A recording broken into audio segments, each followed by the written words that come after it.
Beleza. Boa tarde, gente. Estamos reunidos aqui hoje para a apresentação do trabalho de conclusão de curso do aluno Dian Luiz dos Santos da Silva. Eu me chamo Edvan Trindade, sou o orientador. Vou começar chamando os membros da banca. Diego Daltro Conceição, pode entrar. Professor doutor. Boa tarde, prazer, sou Diego Daltro Conceição, doutor em matemática pela UFBA. Prazer estar aqui com vocês, participando dessa aula. Obrigado, Diego. Chamo o outro professor, Diogo Soares Doria da Silva. Boa tarde a todos. Sou o professor Diogo Soares Doria da Silva. Sou professor do IFBA, tenho doutorado pela UFBA. Ok, desde já agradeço a vocês por terem aceitado o convite. Tá? Vou chamar também o coordenador da licenciatura EAD em Matemática, Eides. Pode entrar. Oi, gente. Boa tarde a todos. Então, estou aqui fazendo parte aqui dessa apresentação. Eu sou o professor Eides Lima. Atualmente sou o coordenador do curso de licenciatura em Matemática EAD. Tá uma satisfação aqui estar com meus ex-colegas de doutorado, para a gente aí fazer a nossa contribuição para a sociedade, né, de tudo que foi investido em nós. A gente vai aqui hoje fazendo parte, formando mais novos professores, né? Então é isso. Obrigado aí a Divan, obrigado aí pela presença de todos, Diogo, Diego. Bom, por fim, né, vou chamar o personagem principal, que é o aluno Dian Luiz do Santos Silva, pode entrar. Boa tarde a todos, meu nome é Dian Luiz dos Santos Silva Soares e sou estudante do curso de licenciatura em Matemática EAD do IFBA. Beleza, então é o seguinte, o Dian vai ter 25 minutos para fazer a sua apresentação. Logo em seguida, vamos fazer a arguição. Tá? Após a arguição, a gente vai se reunir numa sala separada, onde a gente vai decidir sobre a nota e sobre a aprovação ou não do Dian, tá certo? Dian, você pode começar a apresentar, exibir a sua apresentação. Ok?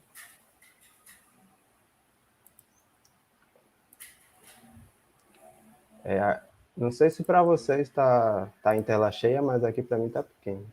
Para mim está pequeno também. Estava pequeno também no meu.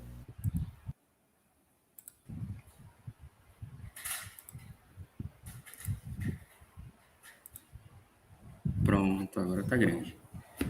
Beleza, então vamos dar início. A partir de agora, você tem 25 minutos para fazer a sua apresentação. Ok, então, mais uma vez, boa tarde a todos. A apresentação do meu TCC vai ser sobre um artigo que foi publicado há alguns meses atrás na Revista Brasileira de Geofísica, cujo título é Critérios para Estimativa de Parâmetros Elásticos através da Decomposição por Valores Singulares. Quando nós falamos sobre parâmetros elásticos, estamos nos referindo a parâmetros elásticos das rochas que estão em subsuperfície. Para que a gente possa estudar esses parâmetros elásticos, nós utilizamos um método da geofísica que é conhecido como sismologia de exploração.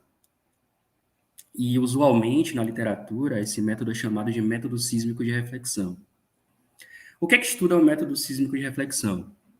A partir da propagação de ondas elásticas, nós temos diversos parâmetros elásticos das rochas, como a densidade, a razão de Poisson, o módulo de volume, a velocidade de propagação das ondas compressional, da onda cisalhante, e tudo isso relacionado com o estudo das amplitudes e do coeficiente de reflexão. Então, o que nós vamos fazer nesse trabalho é apresentar a matemática que relaciona todos esses parâmetros envolvidos na sísmica de reflexão.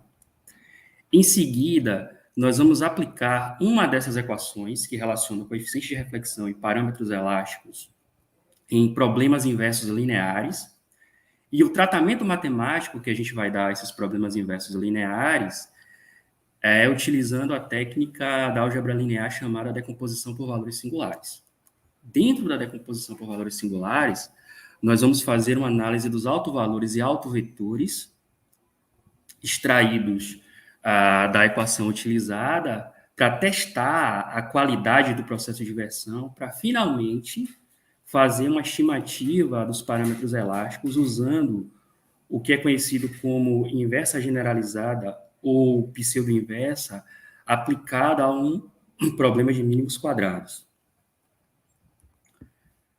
Então, quando nós falamos de sísmica de reflexão, a aquisição de dados em campo é feita como mostra essa figura aqui do lado esquerdo. Nós temos um conjunto de fontes, que são explosivos, e um conjunto de receptores, que na sísmica terrestre são chamados de geofones.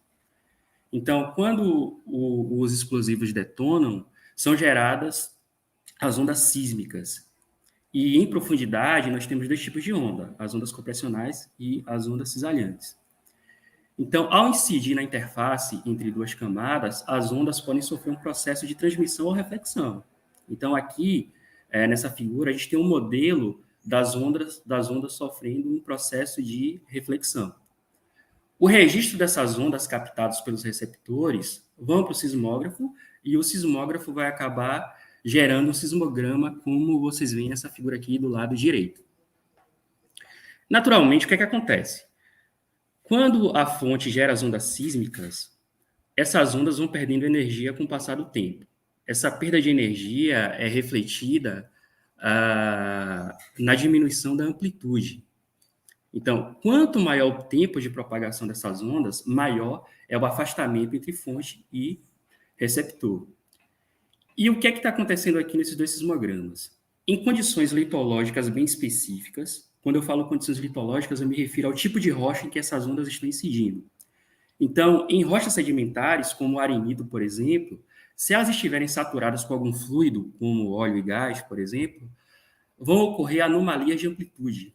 Ou seja, as amplitudes vão diminuindo com o afastamento no decorrer do tempo, mas em condições especiais podem haver anomalias, ou seja, um aumento abrupto da amplitude. A técnica dentro da sísmica que faz uma análise dessas anomalias de amplitude é o que a gente chama de AVO, ou amplitude versus offset. O que seria offset? Offset é um termo bem genérico para designar o afastamento entre a fonte e o receptor. Então, cada afastamento entre cada fonte e cada receptor é chamado de offset. Então, para que a gente entenda o significado real dessas anomalias de amplitude, nós temos que fazer uma correlação matemática entre as amplitudes, o coeficiente de reflexão e os parâmetros elásticos das rochas envolvidas. Então, quando a gente fala em parâmetros elásticos, é importante a gente destacar pelo menos 3. A velocidade da onda compressional, que é também conhecida como onda P ou onda primária, ela é assim chamada por ser a primeira onda a ser captada nos registros. A onda cisalhante, ou onda S, que é chamada também de onda secundária. Então, ela é chamada de secundária porque a captação dela nos registros é posterior ao da onda P. Aqui, dentro da equação dessas duas velocidades, nós temos um outro parâmetro elástico que é bem conhecido nosso e dispensa apresentações, que é a densidade. Outro parâmetro muito importante usado nesse trabalho é a razão de Poisson, que mede a relação entre a distensão e a compressão de um corpo na passagem dessas ondas sísmicas. E a razão de Poisson é denotada pela letra grega sigma, e essa equação aqui faz uma relação entre a velocidade da onda P, a velocidade da onda S e a razão de Poisson. O coeficiente de reflexão, por sua vez, a outra equação que tinha aqui sumiu, né? Eu não sei o que aconteceu, Edilson. Mas o coeficiente de reflexão é calculado pela razão entre a amplitude da onda que foi refletida e a amplitude da onda incidente. Se a incidência for normal, ou seja, se a incidência da onda ela for perpendicular à interface entre os dois meios, nós podemos calcular o coeficiente de reflexão por uma equação muito simples, que relaciona a razão entre as amplitudes, e nessa razão das amplitudes nós estabelecemos uma relação entre densidade e velocidade, que pode ser da onda compressional ou da onda cisalhante. Nesse caso aqui, a equação apresenta só a velocidade da onda P, porque aqui a gente vai tratar especificamente de um coeficiente de reflexão PP, ou seja, a gente vai considerar a onda P incidente e a onda P refletida. Aqui deveria aparecer, eu não sei o que aconteceu, a expressão exata do coeficiente de reflexão para um ângulo diferente da incidência normal. E aqui mostraria uma equação muito robusta, com os parâmetros muito difíceis de serem explicitados, o que fez com que, no decorrer dos anos, muitos autores elaborassem equações aproximadas dessa expressão exata do coeficiente de reflexão, de modo que a gente pudesse estabelecer uma relação matemática mais fácil entre o coeficiente de reflexão e os parâmetros elásticos das rochas em subsuperfície. Então, aqui vocês estão vendo 4 equações aproximadas. Eu acho que a plataforma distorceu um pouco aqui as equações, mas eu acho que a gente consegue ver aqui que no primeiro membro de cada equação nós temos o coeficiente de reflexão RPP, onda P incidente, onda P refletida. E aí, na literatura, existem diversas equações aproximadas da expressão exata do coeficiente de reflexão para estudar diversos parâmetros elásticos das rochas em subsuperfície. Dentre todas essas aproximações, nós utilizamos 4 aproximações para validá-las com relação à expressão original, e dentre essas 4, nós destacamos apenas uma para fazer o estudo posterior da obtenção de 3 parâmetros elásticos: a variação relativa da velocidade da onda P, a variação relativa da densidade e a variação relativa da velocidade da onda S. Essa equação aqui é chamada de aproximação Jack-Richards. Então, antes de utilizar essa equação para fazer a inversão, nós testamos a validade, não só da aproximação de Jack-Richards, mas das outras 3 aproximações, certo? Então, nós estabelecemos um intervalo de ângulos de 0 a 50 graus, e aqui a gente percebe que de 0 a aproximadamente 30 graus, nós temos uma boa acurácia das aproximações com a expressão exata. Então, pelo menos até 30 graus, a gente pode usar essas aproximações sem problema para a obtenção exata dos parâmetros que nós queremos. Nós utilizamos 3 modelos. Esse primeiro modelo aqui, desculpem que também saiu erro aqui na legenda, esse primeiro modelo considera a razão de Poisson de 2 camadas, uma camada superior e uma camada inferior, iguais. No modelo seguinte, nós temos um valor da razão de Poisson maior na camada superior e a validade das equações aproximadas ficou muito melhor, porque aqui a gente tem um erro inferior a 10% em todos os ângulos utilizados no teste.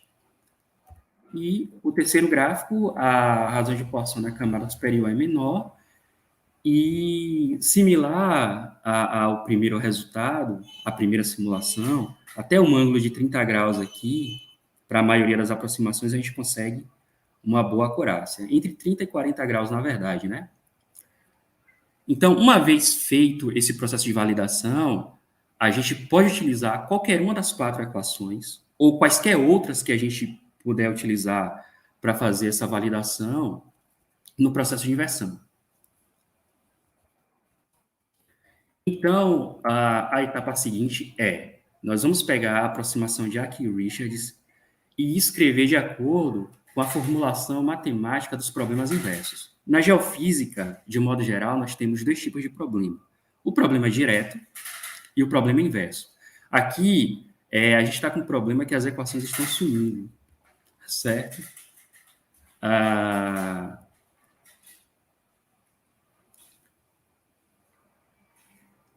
Eu tenho alguma ferramenta aqui para arriscar?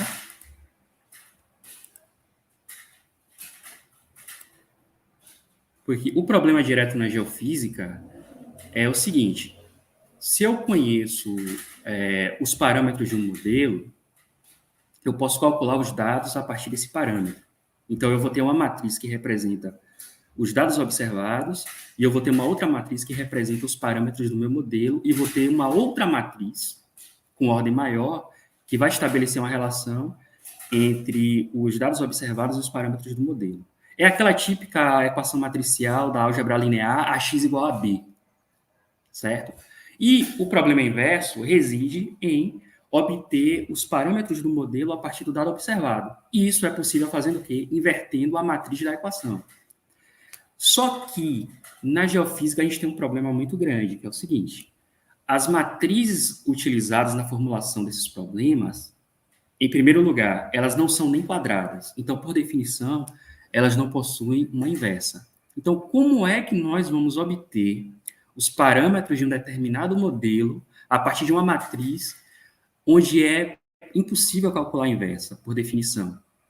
A inversa que eu estou falando aqui, a gente vai chamar de inversa usual, que é aquela que é representada com o -1 no expoente da matriz. Como nós precisamos, na verdade, obter uma solução relacionada a esses parâmetros das rochas, nós precisamos forçar o processo de inversão da matriz. É aí que entra o conceito da inversa generalizada, ou pseudo-inversa. A pseudo-inversa, ela vai ser obtida decompondo a matriz da minha equação, que aqui não aparece, mas é uma matriz denotada pela letra G, em 3 outras matrizes. Uma matriz U, uma matriz sigma e uma matriz V.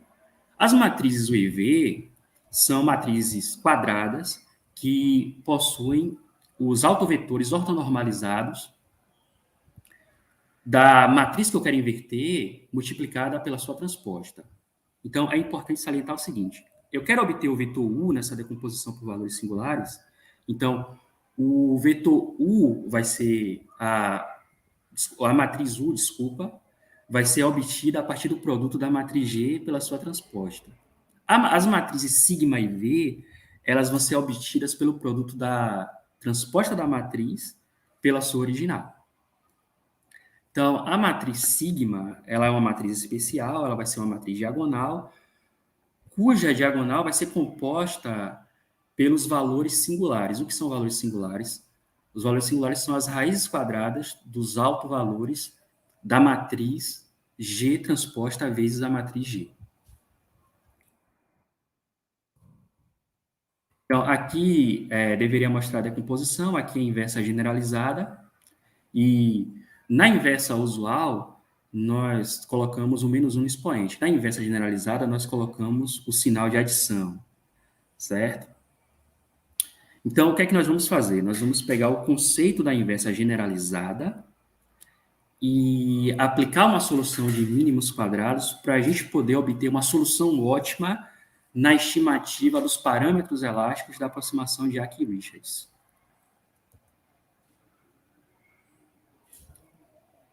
Aqui ficou meio complicado. Então, aqui no canto superior direito, a gente tem a aproximação de Arquimedes e os 3 parâmetros que eu quero obter no processo de inversão. O primeiro membro da equação, na nossa formulação matricial, se refere ao coeficiente de reflexão. A matriz M são os parâmetros a serem estimados e a matriz G são os coeficientes de cada parâmetro a ser estimado aqui na equação. Então, tanto a matriz D como a matriz G, elas serão escritas em função do ângulo θ discretizado. E a gente vai utilizar aí um range de 0 a 50 graus, tá? Então, antes de fazer o processo de inversão, aplicando mínimos quadrados, nós vamos fazer uma análise de sensibilidade do processo de inversão. O que seria isso?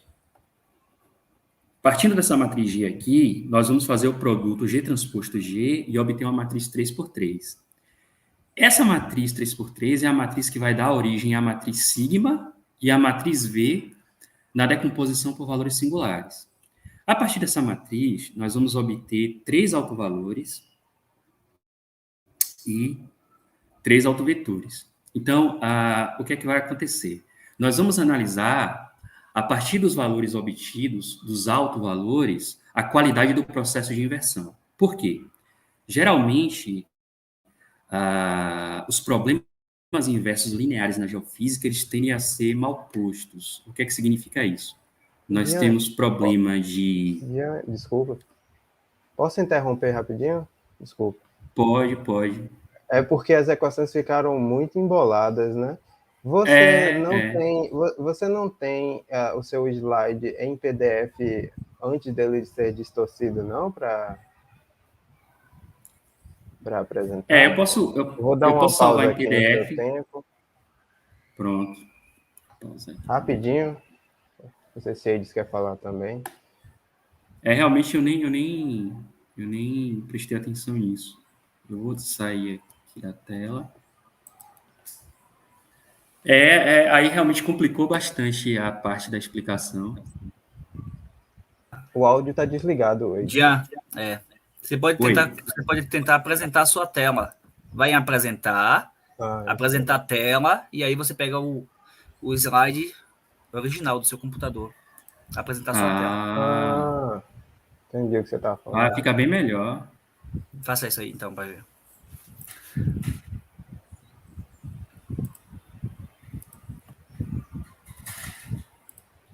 E agora apareceu aí? Está aparecendo o anterior ainda. Parece que está carregando.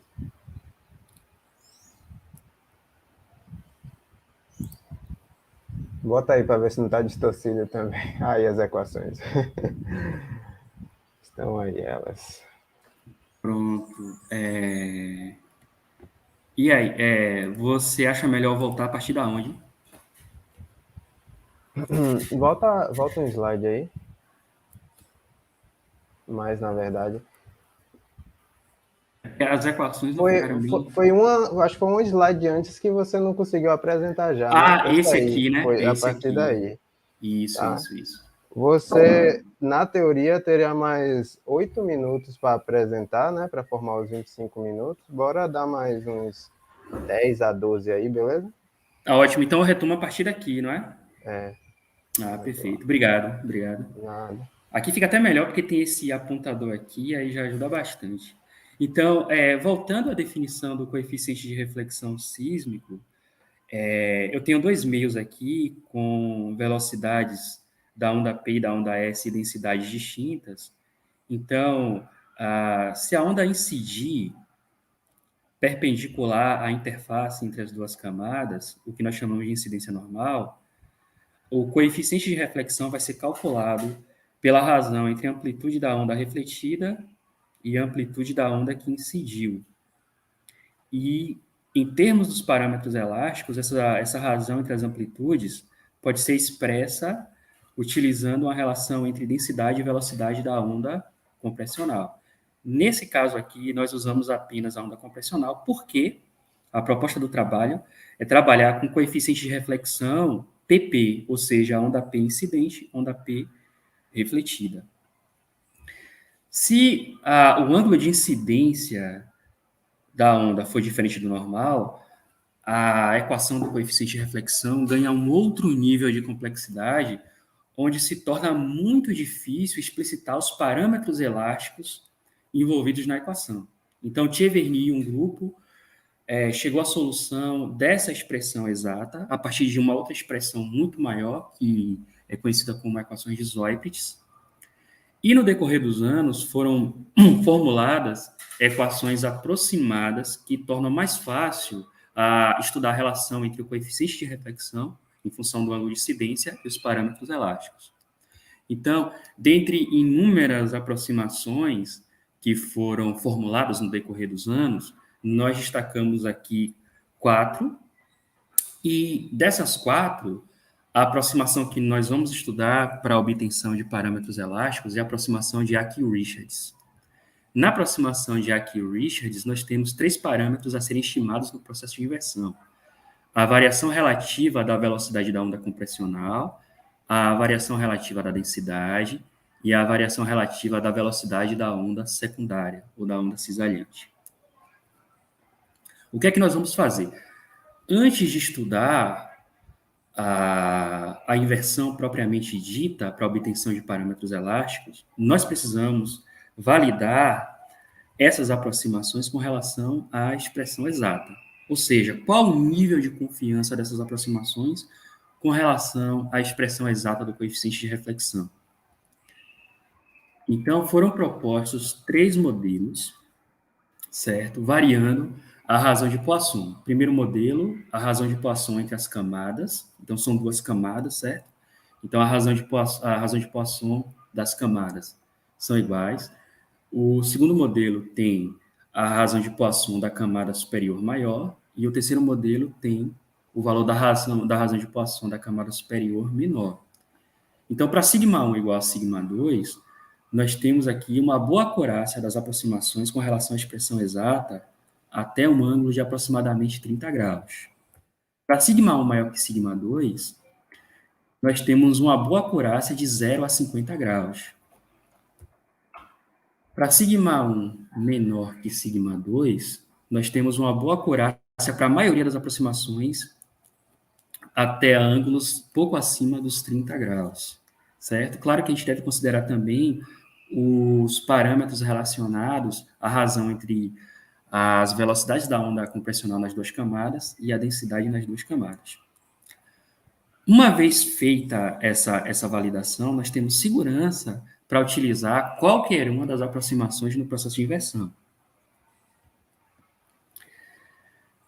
Então, nós vamos pegar a equação de Aki-Richards e aplicá-la à formulação matemática dos problemas inversos na geofísica.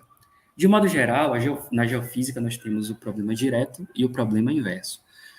O problema direto é formulado por essa equação aqui, D igual a Gm. D é a matriz dos dados observados, M é a matriz dos parâmetros do modelo, e G é a matriz que relaciona os dados e os parâmetros. O problema inverso, na geofísica, tenta estimar os parâmetros de um modelo a partir dos dados observados.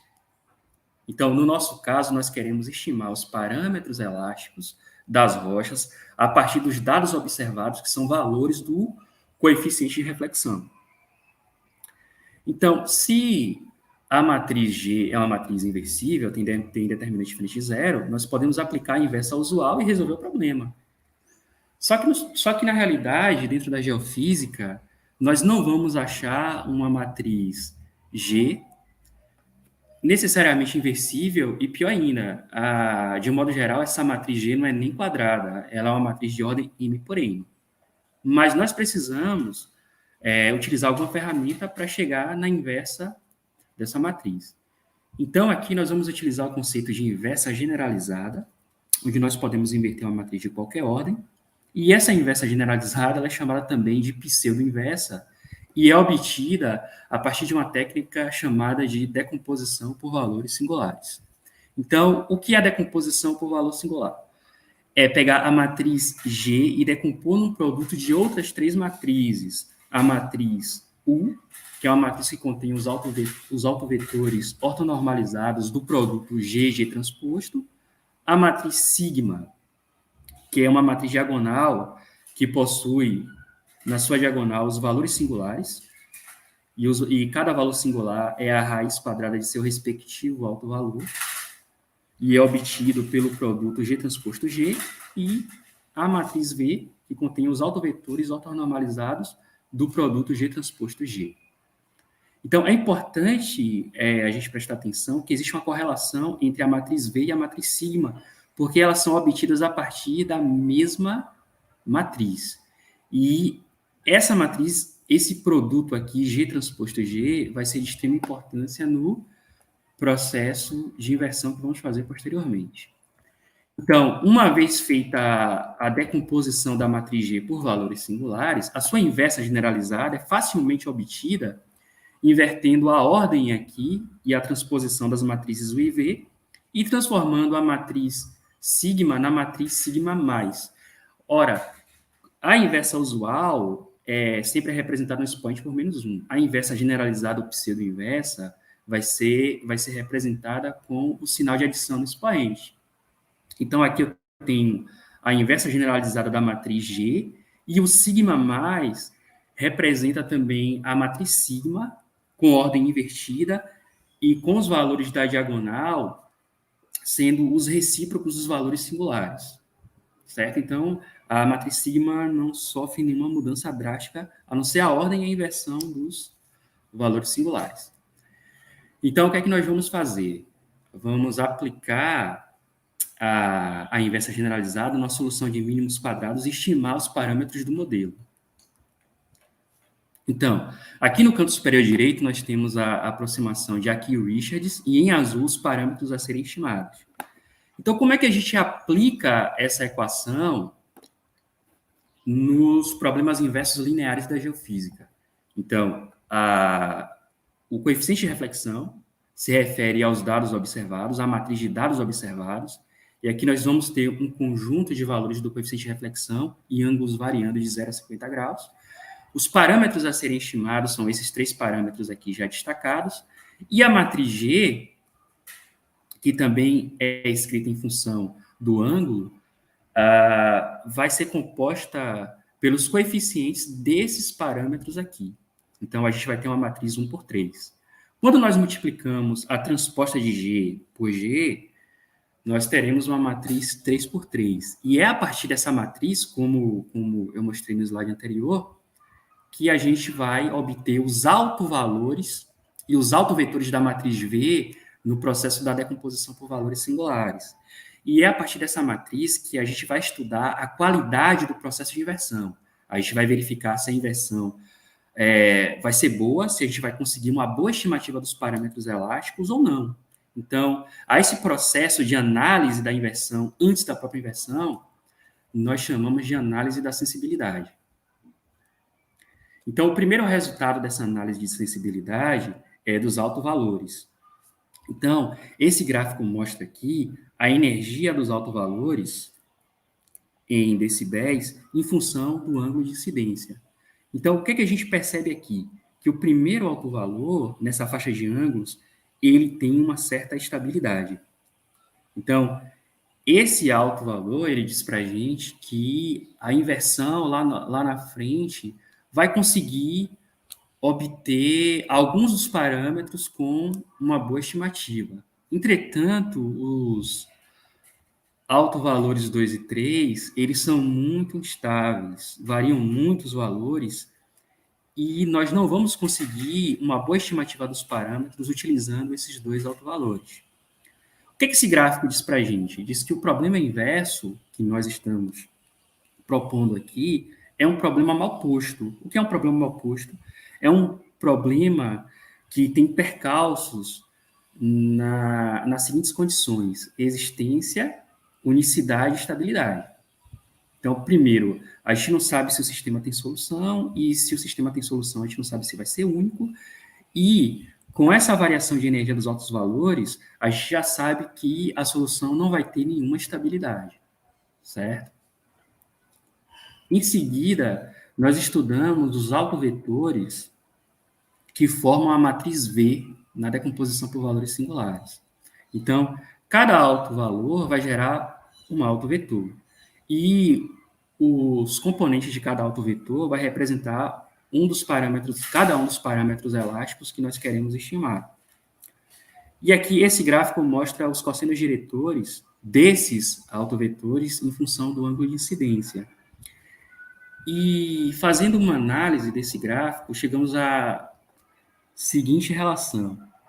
Aqui nesse primeiro intervalo de ângulos, de 0 a 20 graus, nós temos uma relação interessante entre o parâmetro relacionado à velocidade da onda compressional e o parâmetro relacionado à densidade.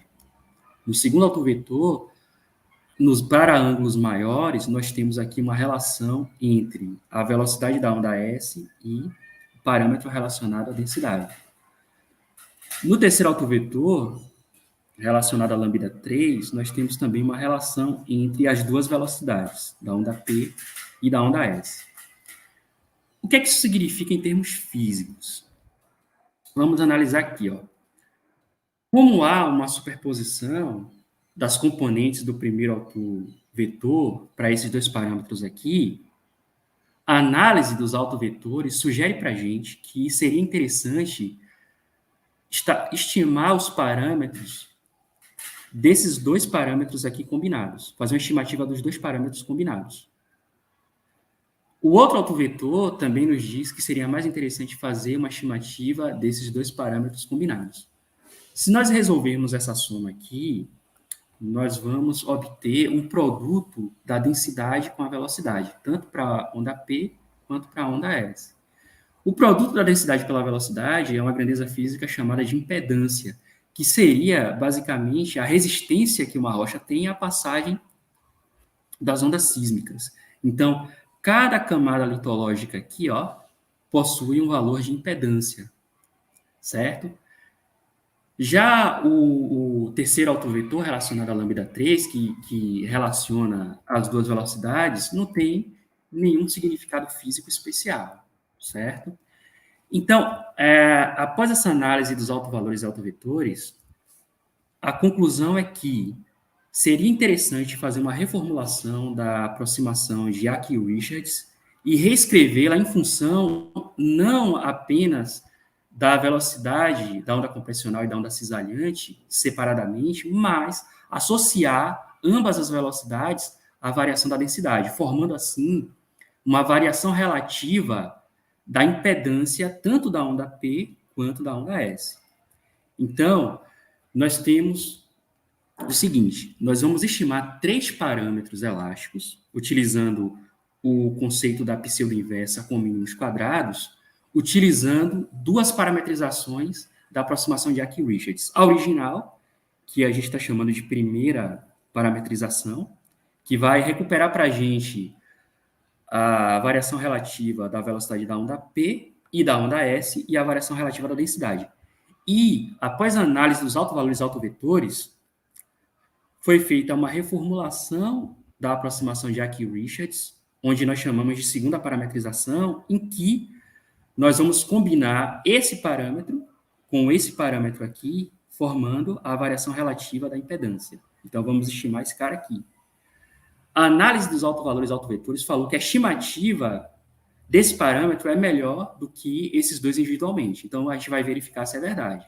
Então, o mesmo vale para esse parâmetro aqui e a densidade, a variação relativa da densidade, como está na equação original, permanece inalterada. Então, para fazer a inversão linear, nós utilizamos um modelo sintético que foi proposto por Ostrander, que foi o pai do conceito de AVO, onde nós temos 3 camadas, acima folhelho, no meio arenito com gás, abaixo folhelho. Então, a interface entre 1 e 2 é o que nós vamos chamar de topo da camada, e a interface entre 2 e 3 é o que vamos chamar de base da camada. Então, nós vamos fazer a inversão da primeira parametrização de Yockey-Richards para o topo e para a base, e da segunda para o topo e para a base. Então, está aqui o resultado da primeira parametrização, da aproximação, para o topo da camada. Então, a gente pode observar que o único parâmetro que a gente consegue recuperar aqui no processo de inversão é o ΔVP sobre VP numa faixa bem restrita de ângulos, né? Entre 30 e pouco mais de 40 graus. Para a base da camada, utilizando ainda a primeira parametrização, nós conseguimos uma boa recuperação do primeiro parâmetro aqui, com erro inferior a 10%, entre 20 e 30 graus e entre 30 e 40 graus. E o segundo parâmetro ele consegue ser recuperado numa faixa aqui muito restrita de ângulo, né, entre 40 e 50 graus. Na segunda parametrização, olha o que aconteceu. A análise de autovalores e autovetores sugeriu para a gente que seria melhor estimar esse parâmetro do que VP e ρ separadamente. E aí, o que é que nós conseguimos? Ó? O primeiro parâmetro, ΔZP sobre ZP, ele é bem recuperado para praticamente todas as faixas de ângulos. O segundo e terceiro, nós não conseguimos bons resultados. Isso para o topo da camada.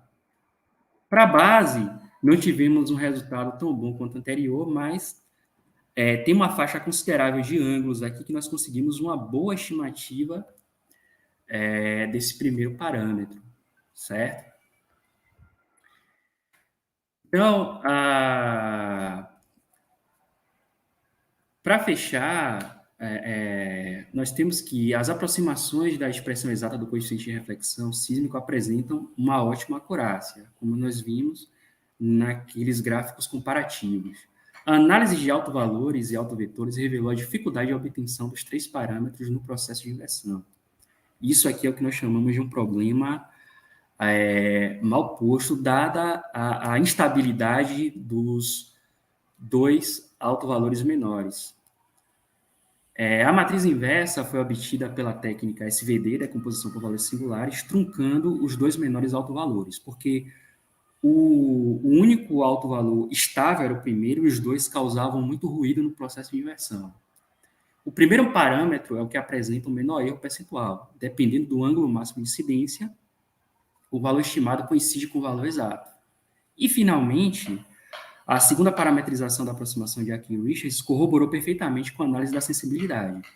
Então, quando nós analisamos os autovetores, entendemos que nós poderíamos fazer uma estimativa de 2 parâmetros combinados, o resultado corroborou perfeitamente com essa interpretação. Então, aqui a gente tem as principais referências utilizadas para quem quiser se aprofundar mais nesse conteúdo.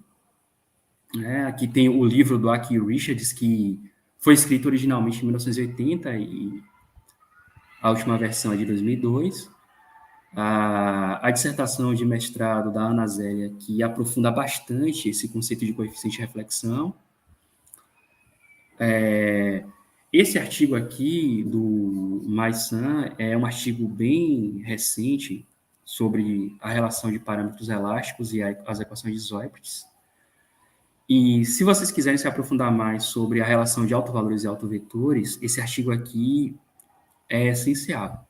E quem quiser saber mais sobre a técnica amplitude versus afastamento, eu sugiro esse artigo aqui. Então, obrigado a todos.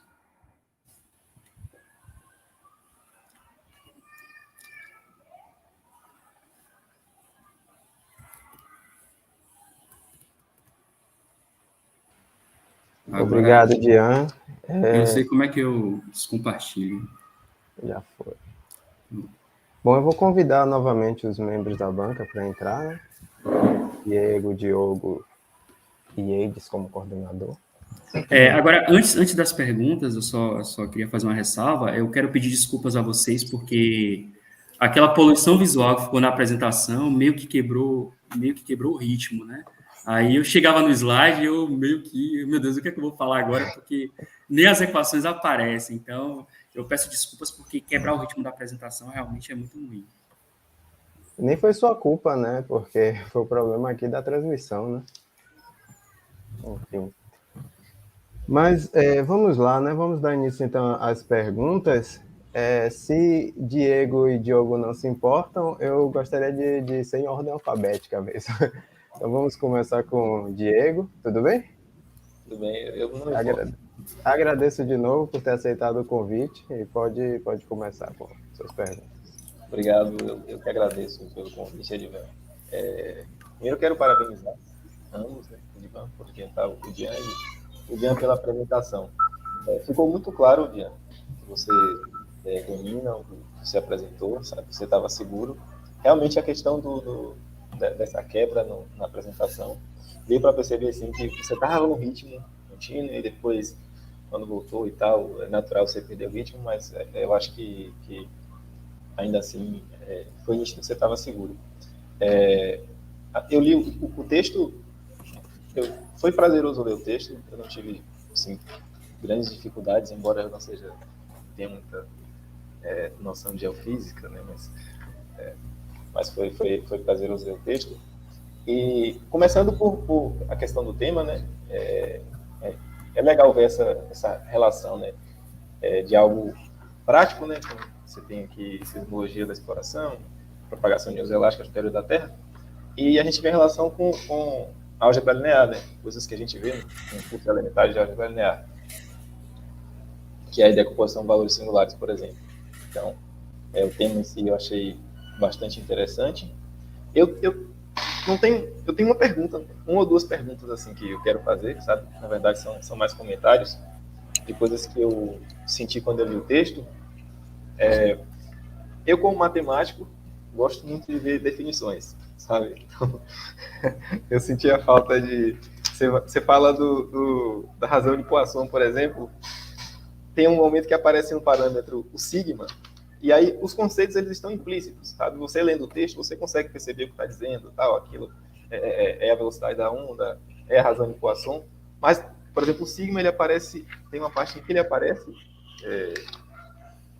e aí você deduz, pronto, na aproximação de, acho que é Schauer a pronúncia, tá? Você fala, Schauer modificou a equação de Eck-Richards, substituindo as propriedades V, né, e delta S, Vs e delta S, por sigma e delta sigma. Né? Aí você fica, pô, quem é sigma? Quem é delta sigma aí? Mas beleza, depois você continua lendo, você percebe que ali está falando da razão de Poisson, sabe? Então, como matemático, eu sinto essa falta de talvez de você. Um comentáriozinho aqui, não. Até mesmo, por exemplo, quando você fala, tudo bem, tá no meio, né? Você entende que os conceitos são bem claros, né? Parâmetros elásticos, né? O que são parâmetros elásticos? Na sua apresentação ficou perfeito. Você fala, não, os parâmetros elásticos, você começa a discutir, são os parâmetros que aparecem, né? Quando você faz a investigação. Então, tá nítido, tá claro. Sabe? Mas no texto, a gente tem que ler o texto, tem que absorver o texto, para poder ficar claro esses conceitos. Então, mas eu acho que são coisas que talvez um comentário, qualquer coisa, tornaria ainda mais agradável. A pergunta mesmo que eu tenho para fazer, teórica mesmo, que é o seguinte, que você comenta aí, né, antes de você começar a apresentar a primeira aproximação, que é a aproximação de Butterfeld, acho que é a pronúncia essa. Você fala no início, né, em cima, no parágrafo acima. Apesar de utilizarmos a inversão linearizada nesse estudo, também é possível realizar uma abordagem não linear, sem fazer uso de expressões aproximadas.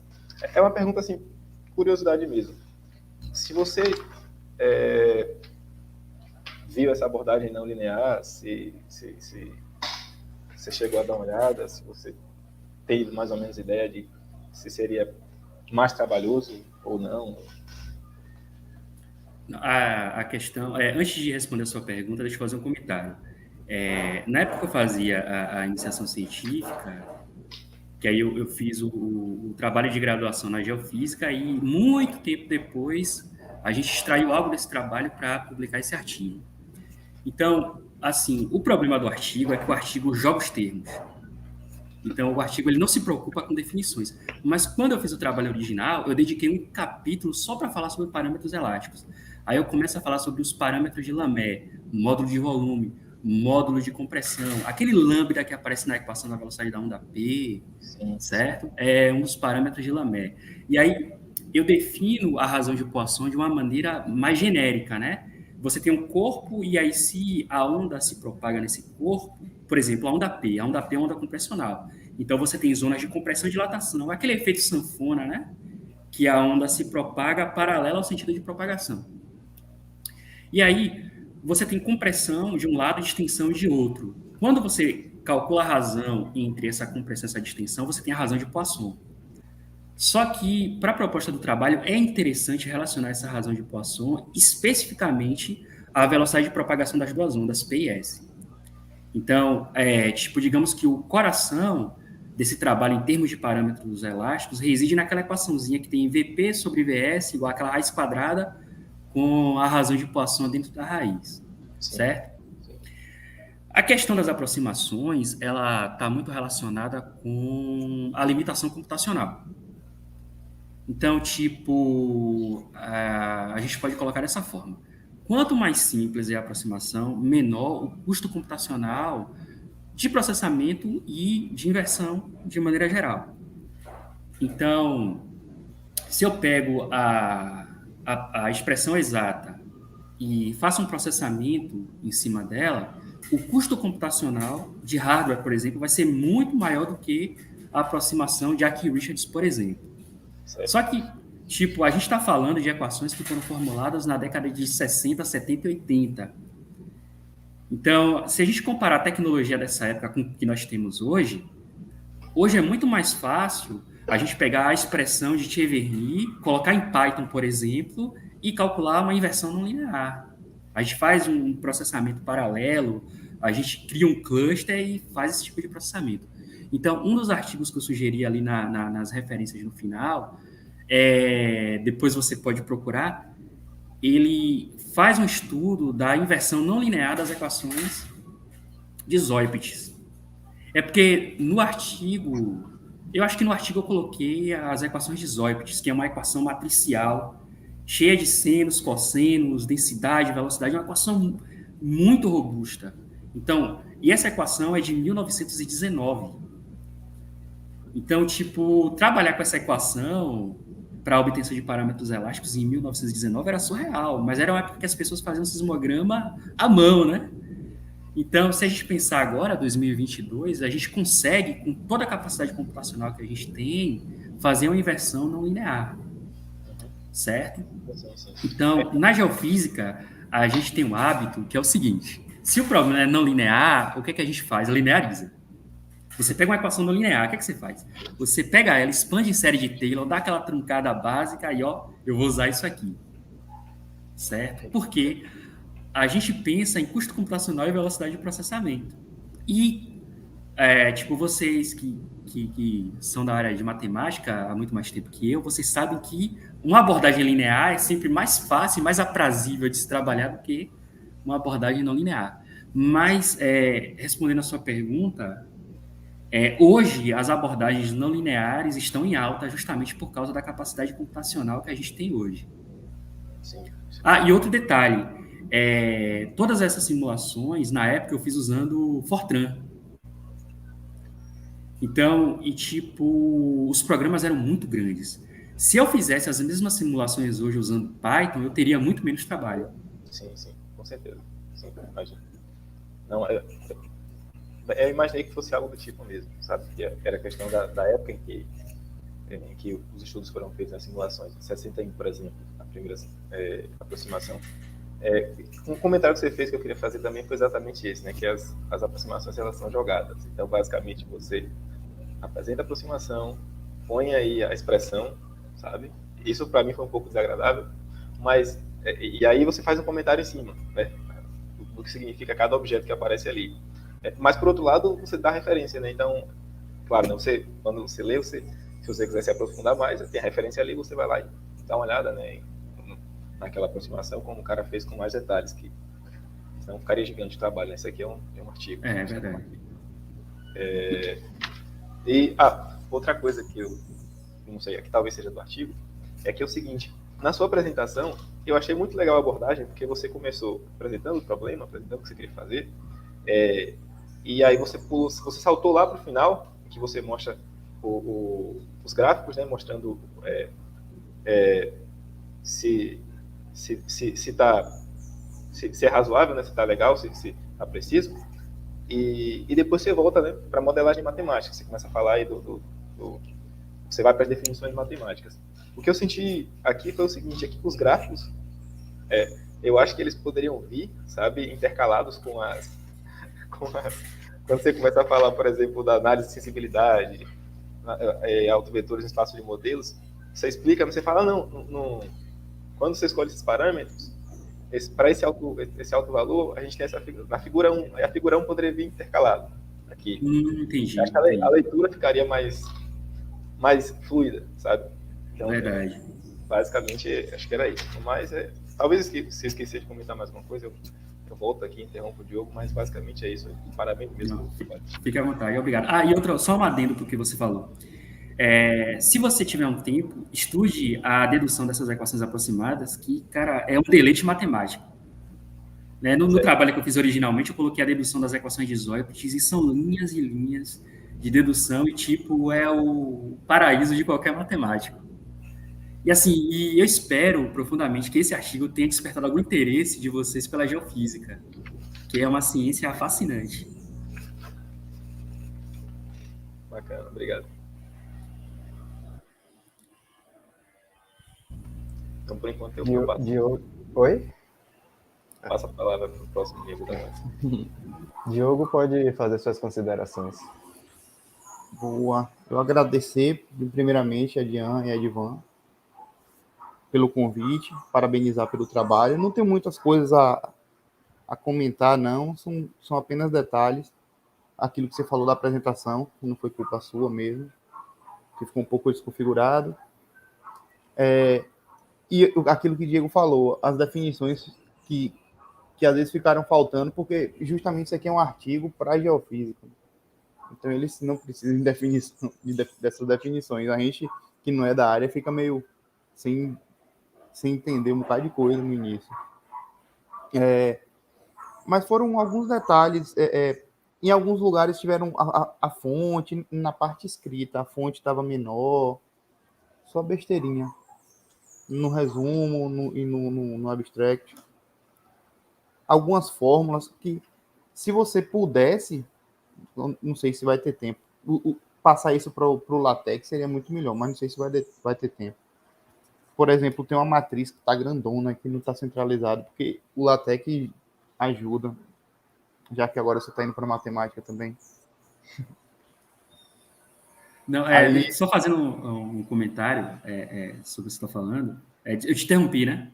não, pode falar, tem que falar. Não, é assim, na verdade, o formato original do artigo que foi publicado não foi esse. Esse foi a versão que eu mandei para o coautor, que foi meu antigo orientador, fazer a tradução para o inglês, certo? Então, o que é que eu fiz? Eu tive que comparar a última versão que eu mandei para ele com a versão que foi publicada e fazer alguns ajustes que ele adaptou na tradução. Sim. Então, essa pequena desconfiguração aí foi devido a isso. Então, o que vocês têm em mãos, na verdade, é uma versão prévia que não foi publicada. A versão publicada foi outro formato. E sobre o LaTeX, eu te garanto que eu não gosto de fazer nada no Word. Eu prefiro fazer tudo no LaTeX. Isso. Ficaria mais bonitinho. Não, com certeza. Mas é basicamente detalhe só, não tem muito que falar, não. Só teve um negócio, eu até comentei com o Edvan, que você colocou a raiz quadrada dos autovetores. Eu acho que seria dos autovalores. Sim, isso aí eu corrigi depois, na apresentação. Foi, isso eu vi. Mas não vi muita coisa, não. Achei legal. Bem interessante o trabalho. É isso. Não tem muito Obrigado. Nada. Posso fazer só mais um comentário breve? Pode, fica à vontade. É que as figuras da sua apresentação estão muito mais completas que a do texto, entendeu? Né? Acho que você tem algumas coisas a mais. Até nos gráficos você colocou lá os parâmetros. Exatamente. É porque assim, tipo, para quem tá lendo o texto, né? É porque assim, ó, uma coisa que a Edivan reclamou comigo. Ele falou: Jean, eu tava lendo o seu texto e as figuras estavam lá embaixo, eu não gosto disso. As figuras têm que ficar intercaladas no texto para poder fazer associação com o que eu tô lendo. Aí eu te mandei a versão publicada, não foi, Edivan, que tá em inglês? Aí, tipo, lá não, as figuras estão intercaladas. Então, para quem está fazendo a leitura, aí já olha o gráfico, tá, esse parâmetro aqui. Porque, de repente, tipo, o gráfico e a equação estão na mesma página. Aí, quando eu estava ensaiando a apresentação, eu pensei, não vai adiantar eu mostrar esses gráficos sem associar os parâmetros, porque eu não vou ficar indo e voltando slide, que fica ruim para a apresentação. Então, eu vou colocar logo os parâmetros aqui e deixar cada gráfico com o máximo de informação que eu puder, que aí vai ajudar muito quem está assistindo.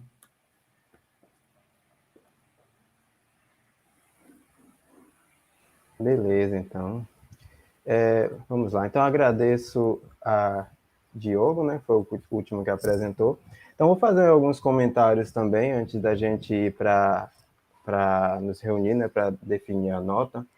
Mas, assim, eu gostaria de deixar claro, eu estou participando aqui como orientador, mas foi mais uma parceria, né? O Dian é mestre em geofísica e agora está fazendo a licenciatura em matemática, então o que ele tem de experiência já em fazer TCC, dissertação de mestrado, apresentação e até publicação de artigo que ele já tem, né? Eu não diria bem que foi bem uma orientação, né? Foi mais uma conversa.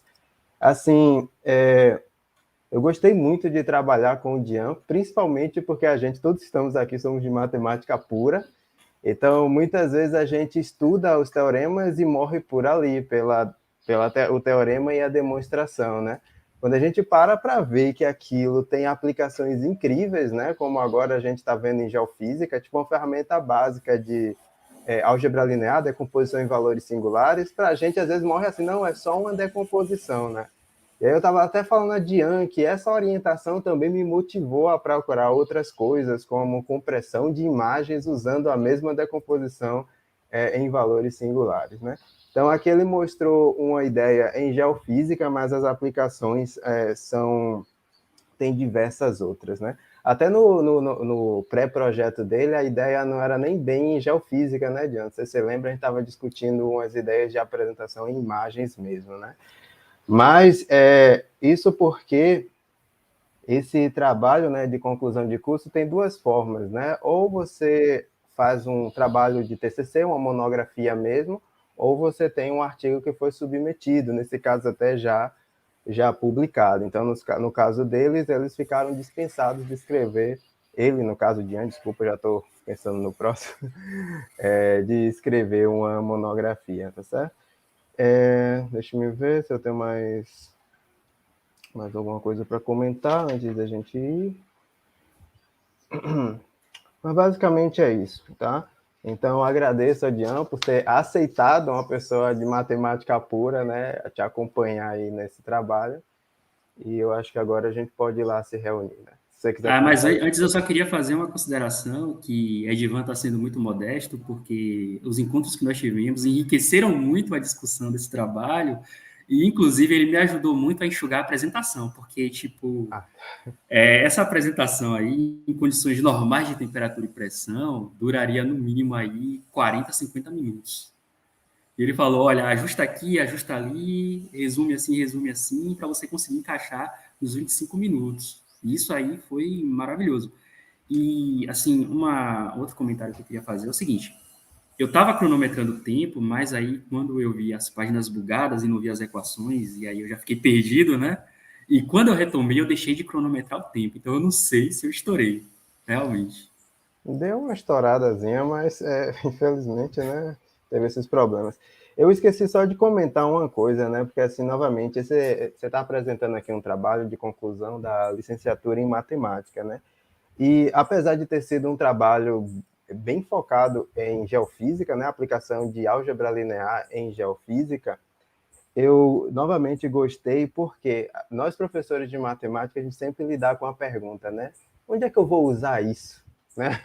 Onde é que eu vou usar isso? Então, esse trabalho serve assim de uma resposta, né? Uma das muitas que a gente pode simplificar um pouquinho mais e levar para a nossa sala de aula, né? Eu mesmo estou dando aula de álgebra linear agora e sempre que está muito teórico eu falo assim, ó, gente, a gente mais para frente pode ver uma aplicação desse tipo.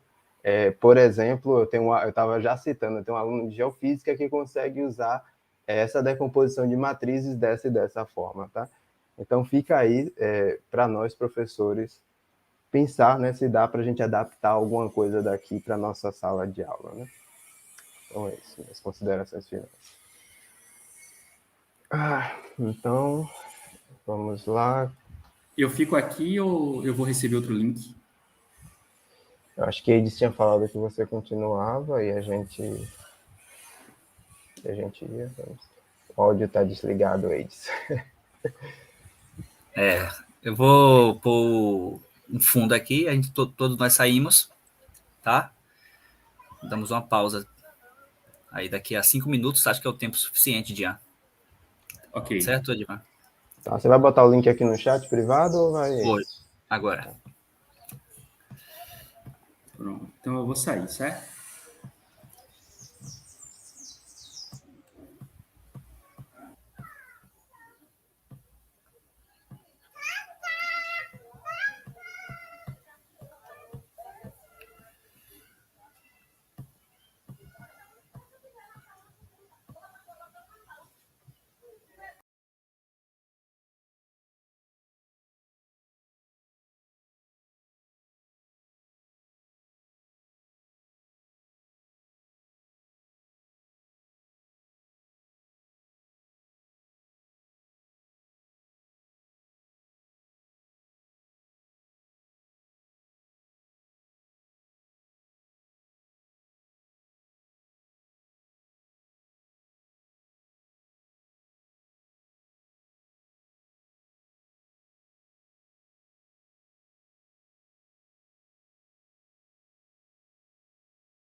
Falta o Jean entrar, né? Isso, isso. Deixa eu ver aqui o Jean rapidinho.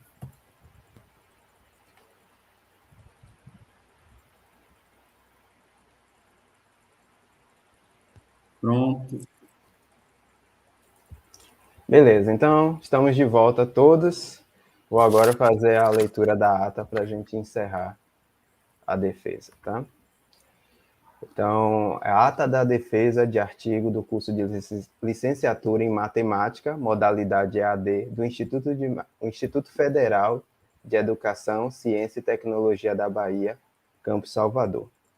Então, no dia 4 do mês de outubro de 2022, às 15 horas, reunir-se na sala virtual, essa que estamos agora, com a transmissão pelo canal do YouTube Licimate EAD, a banca examinadora para avaliação do trabalho de conclusão de curso, intitulado Critérios para estimativas de parâmetros elásticos através da decomposição por valores singulares, do aluno Dian Luiz dos Santos Silva Soares, matrícula 2019-1380018, tá?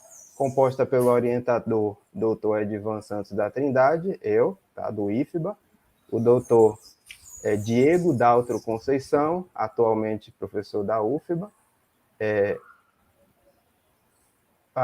Tem aqui um erro na ata, a gente pode consertar, mas apareceu o nome de Diego 2 vezes, peço desculpa. E o doutor Diogo Soares Dória da Silva, também do IFBA, tá? E como suplente, o professor Dr. Eides Lima de Santana, também do IFBA. O graduando procedeu à defesa diante da comissão examinadora, respeitando o tempo previsto no regulamento do TCC. Encerrada a apresentação, o licenciando foi arguido pela banca examinadora. Em seguida, a referida banca reuniu-se para deliberar e chegou-se à conclusão que o discente está aprovado na disciplina TCC2 por unanimidade pelos membros da banca examinadora, tendo sido atribuída a nota de 10. Tá? Obrigado. Parabéns. Deixa eu continuar aqui com a leitura. Deixa eu aumentar a fonte. Então, o resultado foi comunicado publicamente ao aluno, como eu fiz agora.